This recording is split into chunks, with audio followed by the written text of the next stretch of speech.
চ্যানেলে আপনাদেরকে স্বাগত জানাই। তো গাইস আবার আমি চলে এলাম পায়রার লফটে।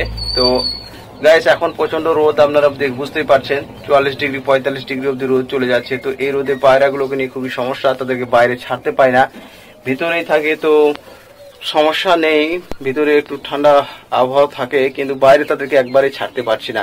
তো গাইস আর একটা সমস্যা, এই রোদ গরমের জন্য খুবই ব্যাড নিউজ চলছে আমার লফটে। তো গাইস প্রথমে ব্যাড নিউজ যে একটা বলি, এই গরমে ডিম বাচ্চা কিন্তু করা একবারই সম্ভব নয়। একটাও ডিম ঠিক থাকছে না, বাচ্চা ঠিক থাকছে না, কিন্তু আমি গরমে রোদ গরমে আর করাবো না ভাবছি। যেহেতু আগেবারে এই যে সিরাজিটা বা ডিম দিয়েছিল অনেক আগেই, তো এর বাচ্চা ফুটে গিয়েছিল দুটো, তো দুটোর মধ্যে একটা কিন্তু বেঁচে আছে, একটা কিন্তু মারা গিয়েছে। তো গাইস দেখতে পাচ্ছেন এই যে একটা বাচ্চা কিন্তু রয়েছে, একটা মারা গিয়েছে। আপনাদেরকে ভিডিওতে দেখেছিলাম দুটো বাচ্চাই ঠিক ছিল, কিন্তু একটা সম্ভবত মারা গিয়েছে। আর গাইস এখানে এক জোড়া ডিম দিয়েছিল, এই দেখেন গাইস, হ্যাঁ ওই যে ওই পায়রাটা সাথে এটা জোড়বোটা এরা ডিম দিয়েছিল। তো ডিমগুলো কিন্তু মোটামুটি 7 দিন কি 8 দিন ধরে এরা ডিমগুলো সেট তা দিচ্ছিল। হ্যাঁ ডিমগুলোতে কিন্তু এই দেখেন গাইস, ডিমগুলোতে কিন্তু ব্লাড এসে গিয়েছিল। তো তারপরে কিন্তু আর কিন্তু ডিমগুলোতে বসছে না, খুবই খারাপ নিউজ। তো গাইস প্রথম দিকে বসতো না, তাহলে খুবই ভালো হতো, ডিমগুলো আমি তাদেরকে দিতাম না, ডিমগুলোকে কিন্তু ফেলে দিতাম।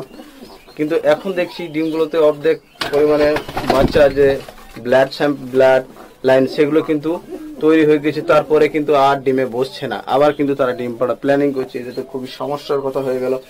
তো গাইস কিছু করার নাই, এই ডিমগুলো ফেলে দিতে হবে, কিন্তু এটাই খুবই খারাপ লাগছে। তো গাইস আবার দেখেন নিচে এক জোড়া পায়রা কিন্তু তারা খড়গুলো বুয়ে রাখছে, জমা করছে ডিম পাড়ার জন্য। এখানেও এক জোড়া পায়রা কিন্তু ডিম পাড়ার জন্য তারাও খড়কুটো বয়েছে। তো গাইস এই যে পজিশন যা রোদ গরম, এই রোদ গরমে ডিম বাচ্চা কোনো মতেই করা যাবে না, একটাও কিন্তু থাকবে না। এর ফলে যে বড় পায়রাগুলো সেগুলোরও ক্ষতি হতে পারে। তাই গাইস কোনোভাবে কিন্তু আমি ডিম বাচ্চা এখন করাবো না। তো গাইস আপনারাও চাইলে এই কদিন অ্যাভয়েড করতে পারেন, ডিম বাচ্চা থেকে দূরে থাকতে পারেন। গাইস পায়রাগুলো সুস্থ থাকবে, ভালো থাকবে।